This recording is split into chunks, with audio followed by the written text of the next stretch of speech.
26 जनवरी का जो उनका दौरा था वो तो उन्होंने मुलतवी कर दिया। एक गलतफहमी में दूर कर दूं कि बोरिस जॉनसन का दौरा इस वजह से मुलतवी नहीं हुआ कि कश्मीर पे ह्यूमन राइट्स की खिलाफ वर्जी हो रही है, वो कोरोना की वजह से हुआ। क्योंकि फिर पार्लियामेंट का इजलास नहीं था वो, हम हमारे सियासतदान उसे गलत ले रहे हैं।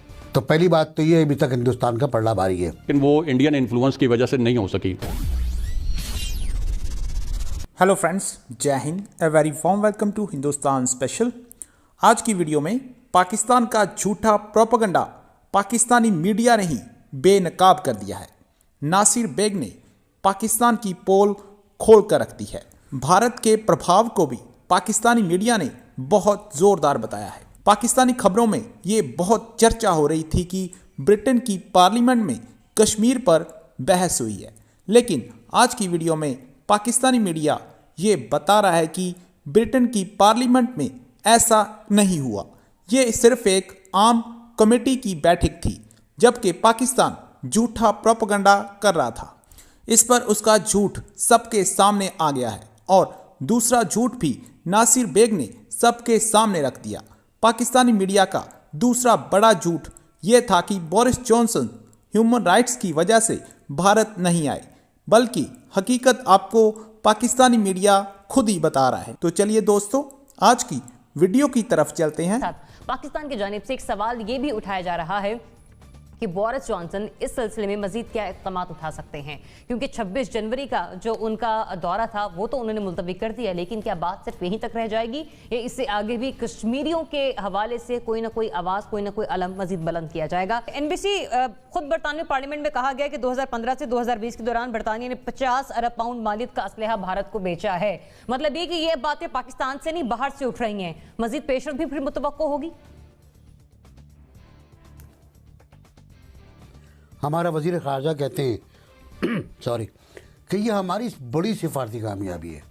जब टिकर हम लोगों ने चलाए तो उसके 15 मिनट के बाद उनका बयान आया कि हमारी बड़ी सिफारती कामयाबी है, और फिर वो नारा वारा लगा के कूद पड़े कि हमने कराया, हमने कराया। भाई आपने नहीं कराया, अल्लाह का खौफ करो। नसीम साहब बैठे हुए यहाँ पर।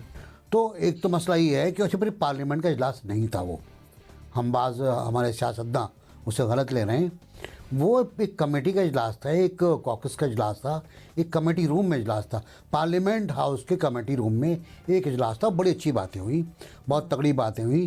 एक गलतफहमी में दूर कर दूं कि बोरिस जॉनसन का दौरा इस वजह से मुलतवी नहीं हुआ कि कश्मीर पे ह्यूमन राइट्स की खिलाफ वर्जी हो रही है, वो कोरोना की वजह से हुआ।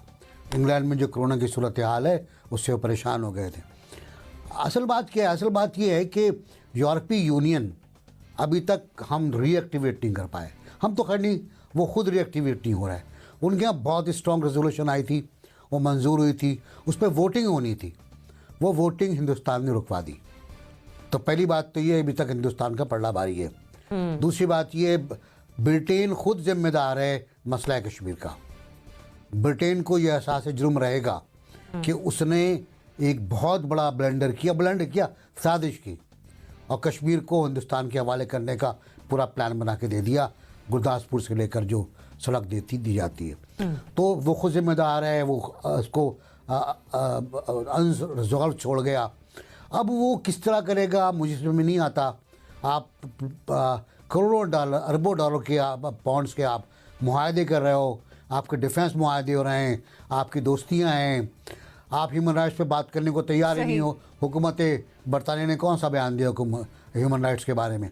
मतलब आप कह रहे हैं कि जो कुछ कहा गया वो एक हद तक मुनासिब है, लेकिन इसके बावजूद अभी भी बहुत कुछ होना बाकी है। सिर्फ बरतानिया के बयान से चीजें ठीक नहीं हो जाएंगी। बहुत कुछ। ठीक है इब्राहिम, बहुत कुछ। देखें, कश्मीर के लिए आवाज़ जो है वो बरतानवी पार्लियामेंट में भी उठती रही है, और अभी रिसेंटली जो यूरोपियन पार्लियामेंट में आवाज़ उठी थी उसकी मैं आपको वजह भी बता देता हूँ, और उसमें जो हमारी नाअहली थी हुकूमती सतह पे या खारजा सतह पे वो भी बता देता हूँ।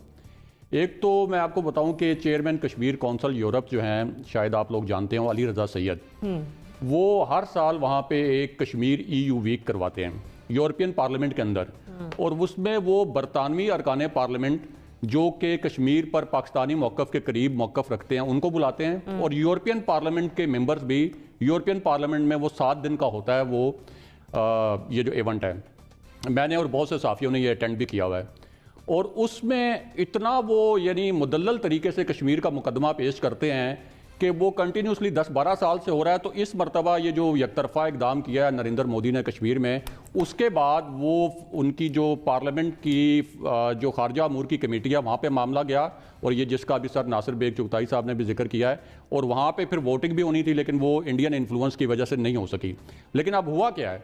हुआ ये है कि वही अली रजा सैयद, एक वीडियो जर्नलिस्ट जो बेल्ज हैं, उनको अभी लेके आए हैं एलओसी का विजिट करवाने, ये जहाँ पे यूएन की गाड़ी पे फायरिंग हुई वहाँ का विजिट करवाने, और ये इन जगहों पे जहाँ पे ये भारतीय शेलिंग होती है। लेकिन आप इमेजिन नहीं कर सकते कि उनको कितनी मुश्किलात का सामना करना पड़ा उस बेल्ज जर्नलिस्ट को यहाँ पे लाने में, और उसने यहाँ से शूट करना था, और उसके बाद वहाँ पे ब्रसल्स में उसकी एक एग्जीबिशन लगनी थी। और ब्रसल्स जो आपको पता है डिफेक्टो कैपिटल है यूरोप का, यूरोपियन पार्लियामेंट वहां पे है, नेटो का हेडक्वार्टर, और जितनी बैन अल-अक़वामी अहम तंजीमें उनका हेडक्वार्टर है। लेकिन उनके इस दौरे में भी इतनी मतलब इंटरनल इतनी रुकावटें थी कि अनइमेजिनेबल, लेकिन उसके बावजूद उन्होंने किया। तो ये तो आवाजें तो उठेंगी, लेकिन हमें इस तरह की ये जो और अपने वसाइल से ये जो लोग तहरीकें चला रहे हैं बरतानिया में भी, यूरोप में, ब्रसल्स में, तो इनको कम से कम कोई फैसिलिटेशन देनी चाहिए ताकि ये इंडिविजुअल लेवल ना ही मोदी जैसा इंसान जो है वो अपनी पॉलिसी को तब्दील करेगा। तो यही इस तरह की सूरत हाल जो है वो यूरोपियन यूनियन में एक डिबेट होने वाली थी जो कि भारत ने भागदौड़ करके रुकवा दी। अब वहां पे मेरा ख्याल है ये दोबारा शुरू करना चाहिए सिलसिला, और इसी तरह पाकिस्तान को कोशिश करनी चाहिए कि जहां जहां कश्मीरी मौजूद हैं उनसे ये प्रेशर बिल्डअप करवाया जाए। ये जब तक दुनिया में बहुत सारे और ममालिक से ये प्रेशर नहीं आएगा, भारत के अंदर ये फीलिंग डेवलप नहीं होगी कि उनको इसके बारे में कोई रीथिंक करना है।